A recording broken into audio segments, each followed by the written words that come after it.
Hello students, हमारी last video में हमने किया था कि हम ईएमएफ कैसे कैलकुलेट करते हैं। आज हम बात कर रहे हैं नर्स्ट इक्वेशन की। नर्स्ट ने क्या किया था, उसने एक जनरल इलेक्ट्रोड रिएक्शन ली थी, हाफ शेल रिएक्शन ली थी, और इस रिएक्शन के लिए उसने इलेक्ट्रोड पोटेंशियल कैलकुलेट किया था।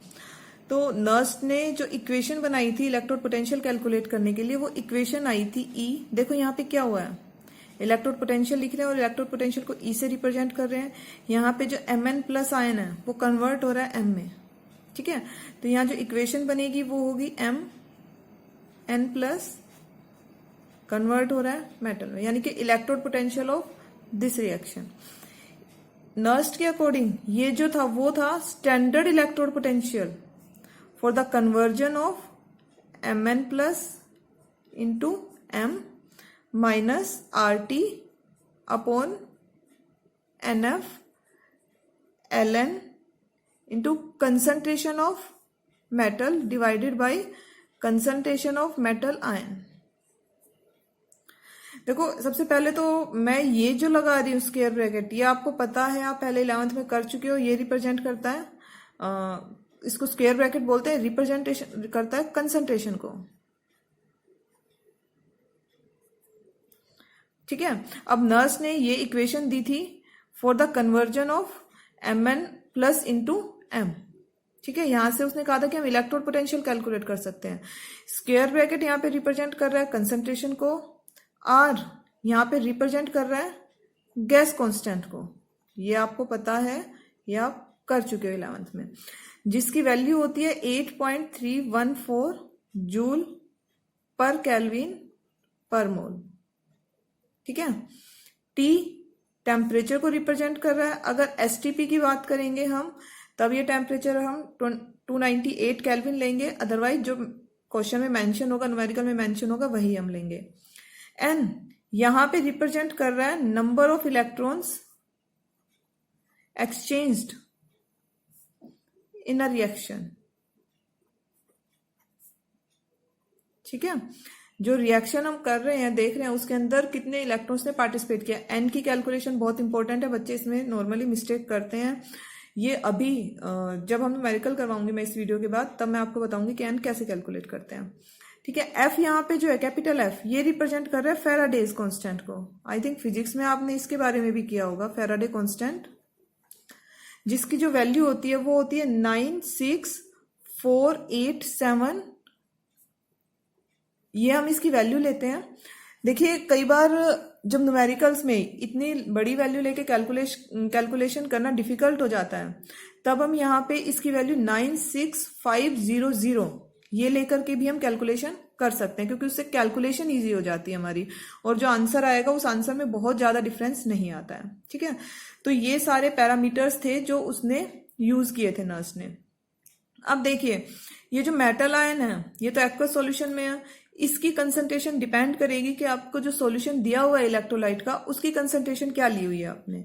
लेकिन जो यहाँ पे सॉलिड मेटल है, सॉलिड मेटल मतलब जैसे कॉपर आयन से कॉपर बना था, तो जो कॉपर होगा, ठीक है। तो कोई भी आयन जब मेटल के अंदर कन्वर्ट हो रहा है, जो सॉलिड मेटल बन रहा है यहाँ पे, इस सॉलिड मेटल की कंसंट्रेशन हमेशा यूनिटी लेनी है आपको। ये एक स्टैंडर्ड है कि concentration of solid metal is always taken as 1 mole per litre. Concentration आपको पता है मोल पर लीटर में होती है, ठीक है। तो अगर ये कंसंट्रेशन मेटल आयन की मैं 1 पुट कर दूंगी, तो वो जो अबाउ इक्वेशन थी हमारी वो क्या बन जाएगी, वो बन जाएगी E metal ions into metal is equal to E naught metal ion into metal minus RT upon NF Ln 1 upon concentration of metal ion, ठीक है। अब आप ये सोच रहे होंगे ये Ln क्या है, इसके बारे में बताना भूल गई, मैं अभी बता देती हूँ। Ln ये लोग है।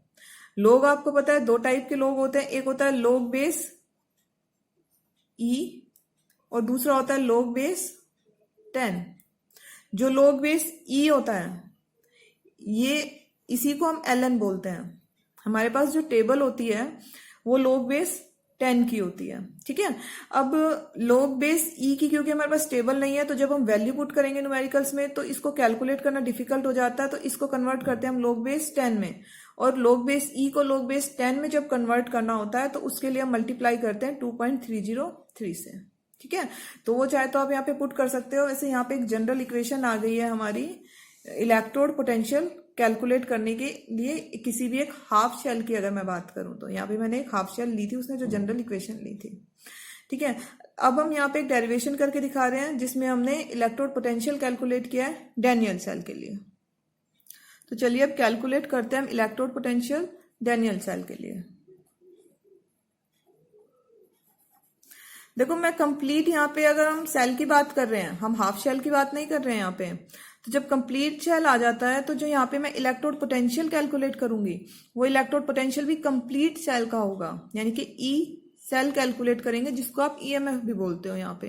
ठीक है, ये जो हमने कैलकुलेट किया था ये एक हाफ शेल के लिए था। तो अब डैनियल सेल के अंदर अगर मैं बात करूं तो कैथोड क्या था, कैथोड पे जो रिएक्शन हो रही थी, कैथोड पे था कि जो कॉपर आयंस थे वो रिड्यूस हो रहे थे और किस में कन्वर्ट हो रहे थे, कॉपर मेटल में कन्वर्ट हो रहे थे। ठीक है, वहीं एनोड के ऊपर जो रिएक्शन थी, एनोड पे क्या था, एनोड के ऊपर जिंक वो ऑक्सीडाइज हो रहा था और कन्वर्ट हो रहा था जिंक आयंस में।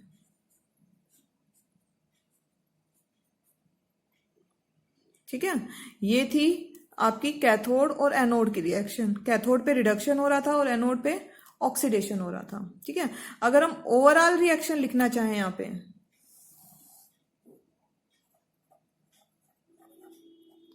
तो इसके लिए ओवरऑल रिएक्शन क्या बनेगी, ओवरऑल में हम क्या करते हैं, रिएक्टेंट रिएक्टेंट को ऐड कर देते हैं, प्रोडक्ट प्रोडक्ट को, और जो इलेक्ट्रॉन्स थे वो कैंसिल आउट हो जाते हैं।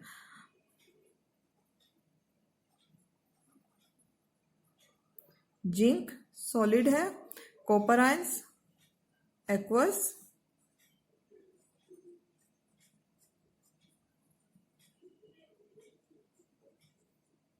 ये कन्वर्ट हो रहा है जिंक आयन एक्वस के अंदर। ठीक है, तो अब हम इसकी बात कर रहे हैं, इसके लिए अब हम नर्स्ट इक्वेशन कैलकुलेट करेंगे। ठीक है, तो अब देखिए जो कैथोड था हमारा उसके लिए हमारी नर्स्ट इक्वेशन क्या हो जाएगी। कैथोड के ऊपर एक तो सबसे पहला आपको ये ध्यान रखना है, हमें कंप्लीट सेल का इलेक्ट्रोड पोटेंशियल कैलकुलेट करना है। तो हालांकि यहाँ पे एनोड के ऊपर ऑक्सीडेशन हुआ है, लेकिन मैंने आपको पहले भी बताया था हम यहाँ पे जब इक्वेशन लिखेंगे तो रिडक्शन पोटेंशियल की टर्म में ही लिखेंगे, क्योंकि जब ईएमएफ कैलकुलेट करते हैं तो हम रिडक्शन पोटेंशियल का ही यूज करते हैं, ऑक्सीडेशन पोटेंशियल का यूज नहीं करते हैं। तो चलिए पहले कॉपर आयंस जो रिडक्शन हो रहे थे उसके लिए हम इक्वेशन लिखते हैं। तो वो इक्वेशन बन जाएगी, इसी इक्वेशन का यूज करके यहाँ पे वैल्यू पुट करनी है, E copper ions into copper, क्या बन जाएगा ये, E naught copper ion into copper minus R T upon N F L N 1 upon copper ions. देखिए यहाँ पे जो एन है, एन की वैल्यू इस इक्वेशन में क्या है, कितने इलेक्ट्रॉन्स यूज हुए हैं, यहाँ पे 2 इलेक्ट्रॉन्स यूज हुए हैं।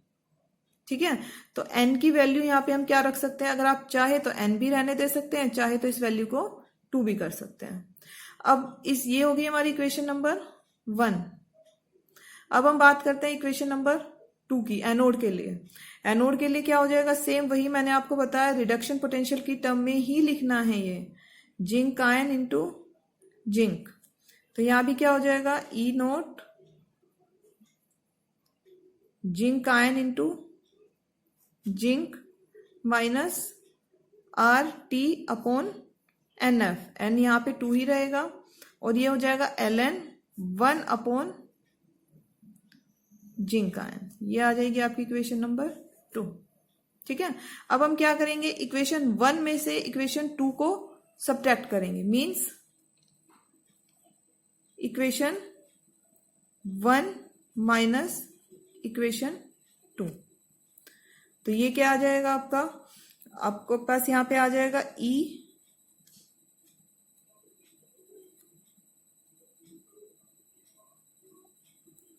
कॉपर आयन इंटू कॉपर, अगर मैं पहले लेफ्ट साइड को ही सब्ट्रैक्ट कर रही हूं, copper ion into copper minus E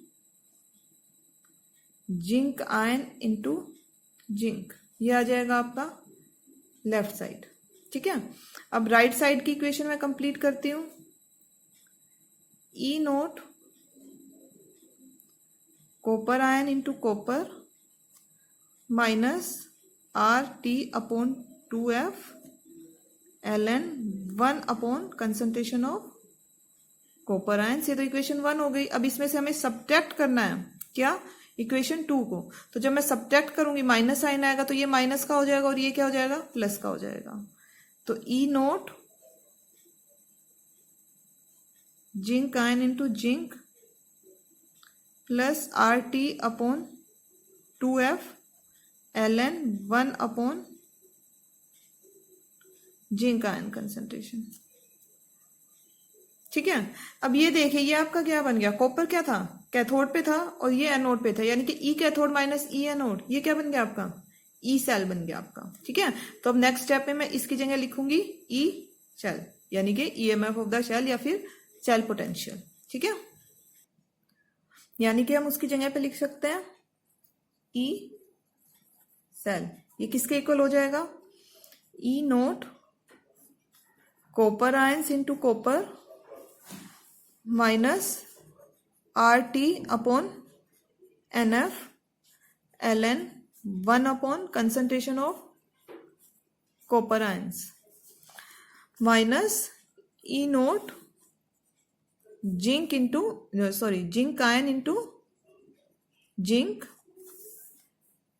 plus R T upon 2F ln 1 upon concentration of zinc ions. ठीक है, अब इसी इक्वेशन को मैं रीअरेंज करूंगी। रीअरेंज मतलब ई नोट वाली जो टर्म्स थी ये दोनों हम एक साथ ले आएंगे और इन दोनों को एक साथ लिखेंगे हम। ठीक है, तो इक्वेशन क्या बन जाएगी हमारी, जब हम ये इक्वल हो जाएगा E naught copper ion into copper minus E naught zinc ion into zinc minus, अब ये देखिए जो दोनों टर्म्स हैं इनमें are T upon 2F common है, तो ये मैं कॉमन ले लूंगी minus R T upon 2F। अब ये कॉमन लेने के बाद अंदर क्या बचेगा, ln 1 upon concentration of copper ions minus ln 1 upon concentration of zinc ions. देखिए मैंने यहाँ पे minus R T upon 2F common लिया, इसलिए जो प्लस का साइन था ये माइनस में कन्वर्ट हो जाएगा, ये ध्यान रखिएगा आप। ठीक है, अब ये जो ई नोट कॉपर आयन कंसंट्रेशन ये आपका क्या है, ये है आपका ई नोट सेल। ठीक है, तो ये minus R T upon 2F। अब ये जो टर्म है इसके ऊपर हम फॉर्मूला लगाएंगे लॉग का, लॉग ए माइनस लॉग बी, इसका फॉर्मूला होता है लॉग ए अपॉन बी। तो जो लॉग है हमारे पास ए वो क्या है, 1 upon concentration of copper ions, और बी क्या है आपके पास 1 अपॉन जिंक आयन कंसंट्रेशन। तो 1 यहां पे आएगा और जिंक आयन कंसंट्रेशन ऊपर चला जाएगा। ठीक है, यानी कि जो इक्वेशन है आपकी वो इक्वेशन क्या बन जाएगी, E cell is equal to E naught cell minus R T upon 2F ln concentration of zinc ions divided by concentration of copper ions. ठीक है, ये बन जाती है आपकी ओवरऑल इक्वेशन डैनियल सेल के लिए। देखिए ये अगर आर की वैल्यू मैं यहाँ पे पुट कर दूं, एफ की वैल्यू मैं यहाँ पे पुट कर दूं, और अगर मैं ये कहूँ कि ये जो कैलकुलेशन कर रहे हैं हम, ये कर रहे हैं हम एसटीपी पे, तो एसटीपी पे अगर हम कैलकुलेशन करेंगे तो टेम्परेचर जो हम वहां पे यहाँ पे लेंगे वो यहाँ पे क्या लेंगे हम 298 केल्विन लेंगे। तो अगर ये सारी वैल्यू जो हमने बताई अभी ये सारी हम पुट कर देंगे तो इक्वेशन क्या हो जाएगी, E naught cell minus 8.314 into 298 upon 2 into 96487 ln zinc ion concentration upon copper ion concentration. ठीक है, अब देखिए इस ln को भी मैं किस में कन्वर्ट कर देती हूँ, log बेस 10 में, क्योंकि अल्टीमेटली वैल्यू जो हमें कैलकुलेट करनी है वो तो हमें log बेस 10 से ही कैलकुलेट करनी है।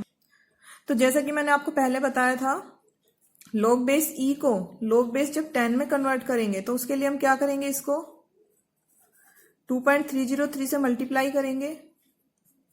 तो वो मैंने यहाँ पे 2.303 से मल्टीप्लाई कर दिया और अब ये जो आपका log बेस e था ये बन चुका है आपका log बेस 10।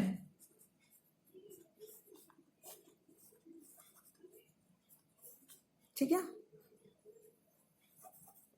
तो अब यहां पे जब आप इसको कैलकुलेट करके देखोगे, यहां पे मैं 2 को नहीं ले रही हूं, बाकी सब फैक्टर्स को मैं कैलकुलेट कर रही हूँ। रीजन जब हम एक जनरल इक्वेशन लिखेंगे तो n की वैल्यू इस इक्वेशन में 2 है, लेकिन हर इक्वेशन में n की वैल्यू डिफरेंट होगी। ठीक है, तो बाकी का जब हम यूज करके कैलकुलेट करेंगे तो ये आएगा 0.059 upon 2 log of zinc ion concentration divided by copper ion concentration.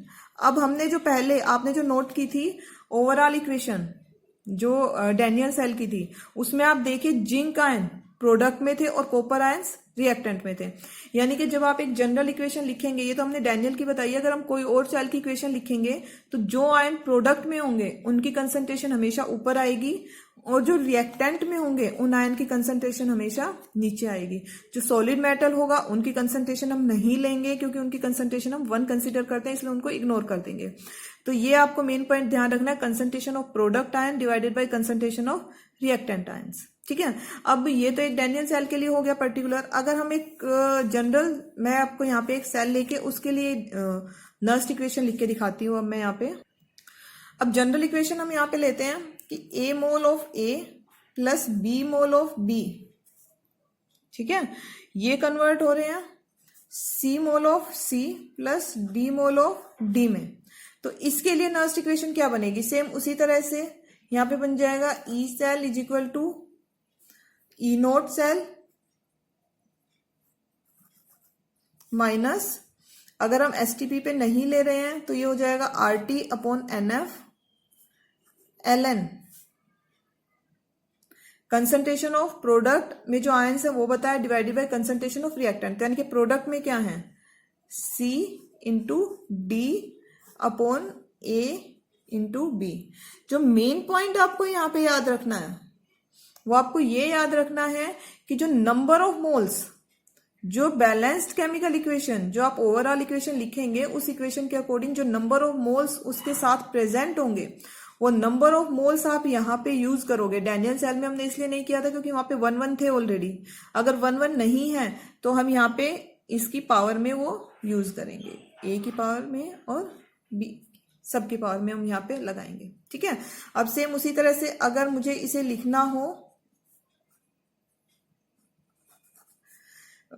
Log की टर्म में तो ये हो जाएगा -2.303 और सेम उसी तरह से मैं आर की वैल्यू यहाँ पे मैं पुट कर देती हूँ। टी अगर मैं एसटीपी की बात कर रही हूँ 298, अगर एसटीपी नहीं ले रहा है, टेम्परेचर आपको गिवन नहीं है 298 उस क्वेश्चन के अंदर, तो आप यहाँ पे फिर ये पूरी कैलकुलेशन वैल्यू अलग रख के आपको दोबारा से करनी पड़ेगी।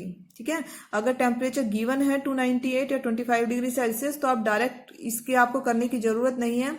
आप ओवरऑल जो इक्वेशन हम लास्ट में अब लिखेंगे नेक्स्ट स्टेप में वो करेंगे। अब ये लॉग बन जाएगा concentration of C concentration of D, इनकी पावर में जो इनके नंबर ऑफ मोल्स हैं वो हम लगा रहे हैं।